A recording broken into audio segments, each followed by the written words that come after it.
Hi friends, రేపు second Saturday పిల్లలకి సెలవు వచ్చిందని చెప్పి అయితే పెసలు నానబెడుతున్నానండి. రేపు పెసరట్టు వేసి పెట్టొచ్చని ఒక 2 గ్లాసులు అయితే పెసలు తీసుకొని అందులోకి ఒక పావు గ్లాస్ అయితే రేషన్ రైస్ వేసుకున్నానండి. అవి వేసుకొని ఒక పావు స్పూన్ అయితే మెంతులు వేసుకున్నాను. అంటే మెంతులు ఒక స్పూన్ వేసుకోండి, బాగుంటుంది.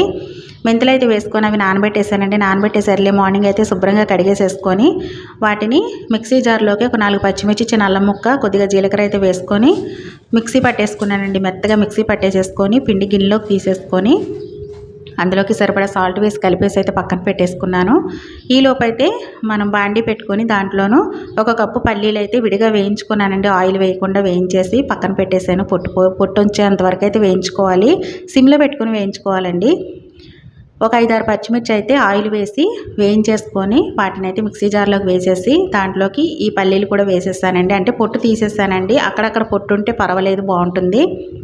ఇవి వేసేసుకొని ఒక చిటికెడు చింతపండు, అందులోకి అయితే సాల్ట్ సరిపడా, కొద్దిగా జీలకర్ర, 2 వెల్లుల్లి రేకలు అయితే వేసేసుకొని బాగా మిక్సీ పట్టేసుకున్నానండి. ఇలాగా అట్ల పెనం పెట్టేసేసుకొని పొయ్యి మీద దోశ ఫస్ట్ అయితే ఆయిల్ వేయకూడదండి. వేయకుండా కొద్దిగా వాటర్ అయితే వేసుకొని తుడిచేసుకొని నీట్గాను అప్పుడు దోశ వేసుకోవాలండి. ఎప్పుడైనా సరే ఆయిల్ వేసి దోశ వేస్తే రాదండి. మనకు పల్చగా అట్టు తిరగాలంటే ఇలా వేసుకోవాలి. ఊతప్పం వేసేప్పుడైతే ఆయిల్ వేసుకొని వేసుకోవాలండి. క్రిప్సీగా చాలా బాగా వస్తుందండి. ఈ రెసిపీ మీకు నచ్చినట్లయితే ఒకసారి ట్రై చేయండి. ఎలా కుదిరిందో కామెంట్ చేయండి. మన ఛానల్ ఫస్ట్ టైం చూసే వాళ్ళకి సబ్స్క్రైబ్ చేయండి, లైక్ చేయండి, షేర్ చేయండి, సపోర్ట్ చేయండి. టేస్ట్ అయితే చాలా బాగుందండి. అట్టు క్రిప్సీగా కారంగా, చట్నీ కూడా చాలా బాగుందండి.